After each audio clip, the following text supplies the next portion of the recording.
Imagine facing an enemy who feels no pain, who fears no death, who charges at you, screaming, foaming at the mouth, eyes completely wild.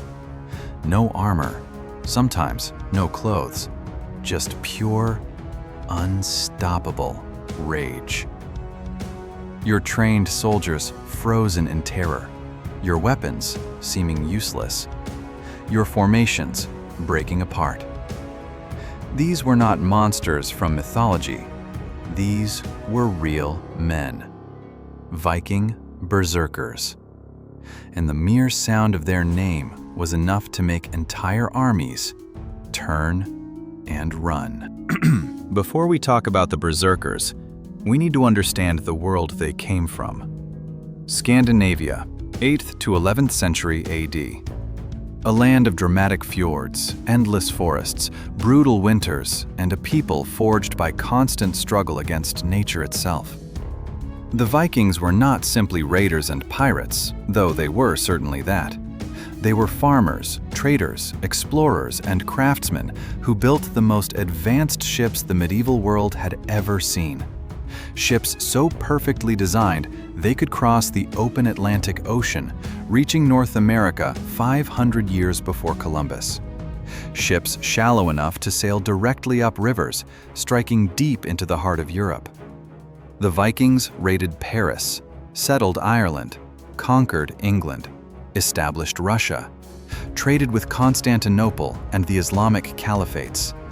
They were arguably the most geographically far-reaching people of the medieval world, and their culture was built around one central value above all others: courage in battle. Their religion, Norse mythology, promised that warriors who died bravely in battle would be taken by the Valkyries to Valhalla, Odin's great hall, where they would feast and fight forever until the final battle of Ragnarok. In this worldview, dying in bed of old age was shameful. Dying in battle, sword in hand, was the highest honor. This belief system created warriors of extraordinary ferocity. But among even these fearsome fighters, there existed a special class, a brotherhood of warriors so terrifying that they were in a category entirely their own. The Berserkers. The word berserker comes from Old Norse. Most scholars believe it means one of two things: bear shirt, from bear meaning bear and serker meaning shirt or coat, or bare shirt, meaning they fought without armor, bare to the elements. Both interpretations tell you something important. The berserker was associated with animals, specifically the bear and the wolf, the two most feared predators of the Norse world. They did not fight like men, they fought like beasts. In the Old Norse sagas, the great epic stories of Viking culture, berserkers appear repeatedly as both heroes and forces of nature. The Ynglinga saga, one of the oldest Norse historical texts, describes them directly. It says Odin's men went to battle without armor, raging like dogs or wolves, biting their shields, strong as bears or bulls, killing men with a single blow, and neither fire nor iron could hurt them. Neither fire nor iron could hurt them. This was not just poetic exaggeration. The sagas record dozens of accounts of berserkers absorbing wounds that should have been instantly fatal, and continuing to fight, continuing to kill, until the battle rage finally faded and they collapsed. The defining characteristic of the berserker was the rage. Called in Old Norse, berserksganger, meaning going berserk. Contemporary accounts, both Norse and from terrified victims across Europe, describe the same phenomenon consistently. Before battle, the berserker would enter a state that seemed almost supernatural. They would begin trembling, their faces changed color, turning pale, then bright red. They would bite their own shields, growl like animals. Some accounts described foaming at the mouth. Their strength appeared to increase dramatically beyond normal human capacity. They seemed to feel no pain from wounds that would incapacitate ordinary men. They screamed and howled throughout the entire battle, a sound witnesses described as unlike anything human. And when it was over, when the rage finally faded, they would collapse in complete exhaustion, sometimes unconscious for hours, sometimes sleeping for an entire day. So what was actually happening? Was this supernatural power granted by Odin himself? Was it drug-induced? Was it a form of combat psychology so extreme it crossed into altered consciousness? This is where it gets genuinely fascinating, because modern science may have finally found the answer. Historians and scientists have debated for centuries what actually caused the berserker state. Theory 1. Adrenaline and self-induced trance. Some researchers believe berserkers were masters of psychological self-conditioning. Through years of training, ritual preparation, rhythmic chanting, drumming, and deliberate mental techniques, they learned to trigger extreme adrenaline responses on command. Adrenaline in extreme doses does exactly what the sagas describe: massively increased strength, reduced pain sensitivity, tunnel vision focus, and a mental state that overrides normal fear responses. Elite soldiers today, Navy SEALs, Special Forces, describe similar states of combat flow where fear disappears and performance exceeds normal human limits. Theory 2. Alcohol and hallucinogens.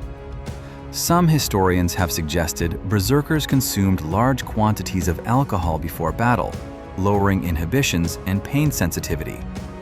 Others have pointed to Amanita muscaria, the famous red and white spotted mushroom found throughout Scandinavia, which contains powerful psychoactive compounds that can induce states of superhuman strength perception, aggression, and complete dissociation from pain.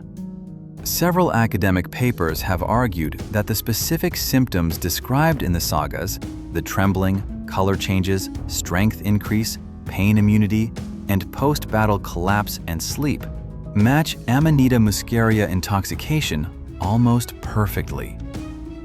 Theory 3. Epilepsy or extreme psychological dissociation. A minority of researchers believe some berserkers may have had neurological conditions, forms of epilepsy or dissociative disorder that were interpreted by Norse culture as divine gifts from Odin. The most likely truth? All of these factors combined, in different individuals, in different circumstances. The berserker tradition was probably not a single phenomenon, but a collection of techniques and individuals united by one outcome: superhuman performance in battle. So what was it actually like to face a berserker in battle? Contemporary accounts from across Europe paint a consistent picture: horrifying. Medieval battles were already terrifying.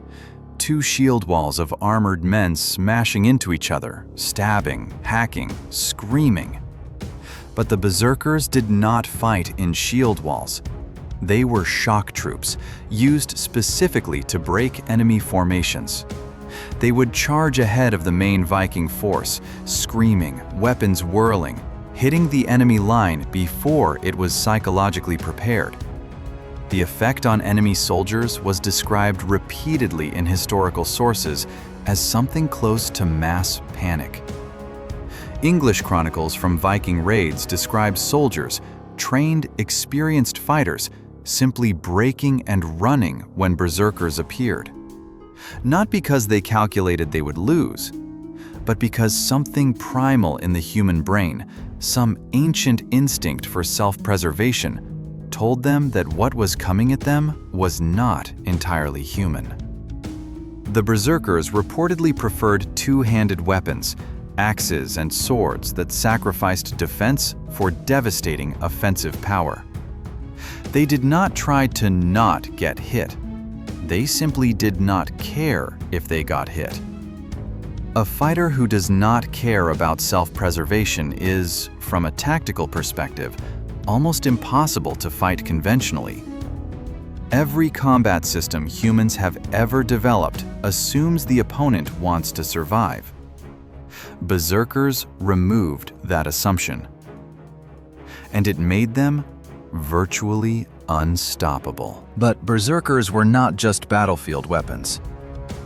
They occupied a fascinating and deeply contradictory position in Norse society.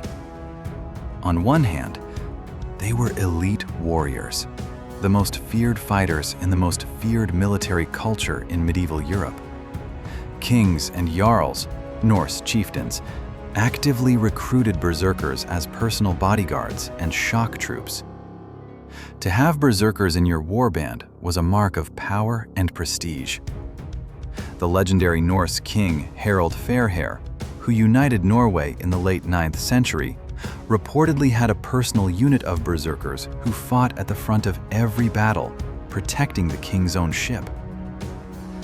But on the other hand, a man who could lose control and enter killing rage at any moment was also deeply dangerous in peacetime.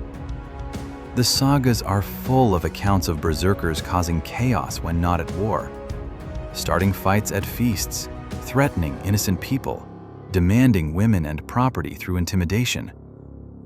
They were, in modern psychological terms, men with severe impulse control problems, possibly suffering from what we today might recognize as PTSD, antisocial personality disorder, or rage disorders. The Norse solution was practical. Keep them busy fighting. A berserker on a raid was an asset. A berserker sitting idle in a village was a catastrophe waiting to happen. The Norse sagas preserve the stories of several famous berserkers, men whose names were still being told centuries after their deaths. Kveldulf, Evening Wolf, one of the most famous berserkers in the sagas, described as a man who was calm and reasonable by day, but as evening approached, would become increasingly dark, irritable, and dangerous. He fought in a state the sagas describe as shape-shifting, as if he literally became a wolf. Modern readers recognize in this description something that sounds remarkably like a dissociative episode triggered by specific environmental cues. Egil Skallagrimsson, possibly the most famous berserker in all of Norse literature, the subject of Egil's saga, one of the greatest of all the sagas. Egil was simultaneously a brilliant poet, composing complex verse that is still studied today, and a violent, unpredictable warrior who killed his first man at age 7. 7 years old. He was also described as physically grotesque, an enormous, misshapen head, beetle brows, and a terrifying face, which the saga attributes to his berserker nature. Modern medical researchers have actually analyzed Egil's described symptoms and appearance and suggested he may have suffered from Paget's disease, a bone disorder, combined with genuine psychological disturbance. Ivar the Boneless, one of the leaders of the great heathen army that invaded England in 865 AD, Ivar was described as fighting in a berserker state, despite reportedly being unable to walk. He was carried into battle on a shield, and still inspired terror. These men were not fictional, they were real, and the fear they inspired was real. The berserkers were not just a cultural phenomenon.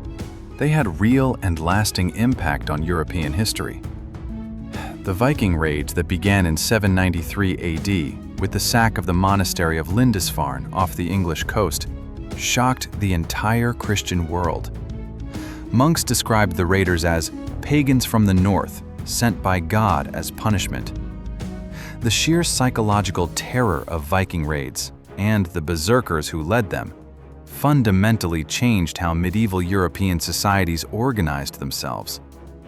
Kings who had been content with loose, decentralized authority suddenly understood they needed walls, castles, professional armies, centralized power. The Viking Age and the terror of warriors like the Berserkers accelerated the development of medieval European feudalism. The Normans, Vikings who settled in France and adopted French culture, carried this military tradition to its ultimate expression. In 1066, William the Conqueror, himself of Viking descent, invaded England at the Battle of Hastings. And the tactics his army used, the aggressive shock assault, the psychological pressure of sudden, violent attack, carried the ghost of the Berserker tradition into the Norman conquest of England.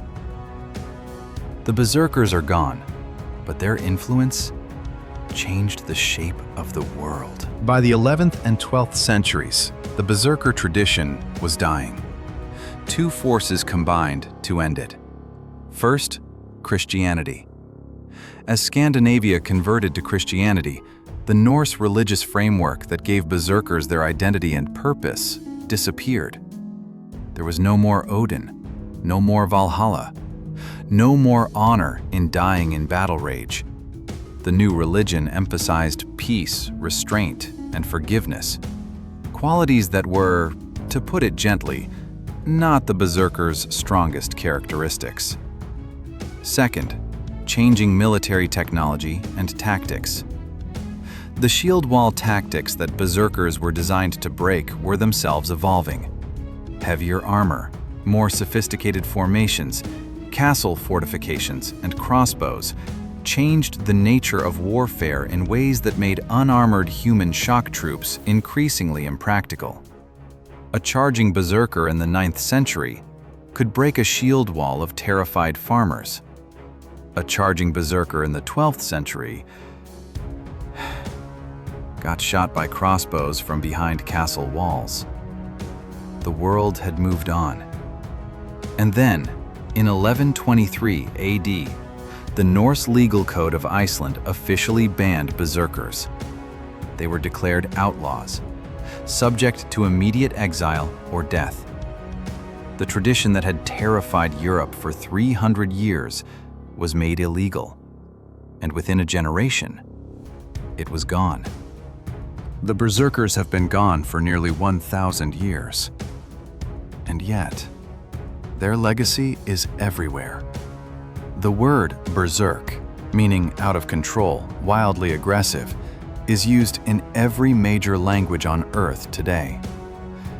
When you say someone has gone berserk, you are using a word that comes directly from Norse warriors who fought in animal skins 1,000 years ago. Marvel's Thor and the entire Norse mythology revival in modern popular culture draws directly from the world the berserkers inhabited. Military psychologists study berserker accounts to understand extreme combat stress responses. Neuroscientists reference them in research on adrenaline, dissociation, and pain suppression. The berserkers fascinate us because they represent something both terrifying and deeply human. The capacity, under the right circumstances, for ordinary men to transcend the normal limits of human performance, to feel no fear, to feel no pain, to keep fighting long past the point where any rational person would stop. We see versions of this today in soldiers who carry wounded comrades for miles on broken legs, in parents who lift cars off trapped children, in athletes who perform impossibly in moments of desperate necessity. The berserker was not a monster. He was a human being pushed to the absolute edge of what human beings can do. And something extraordinary emerged from that edge. The berserkers walked out of the frozen north and made the entire medieval world tremble. They were feared from the monasteries of Ireland to the palaces of Constantinople.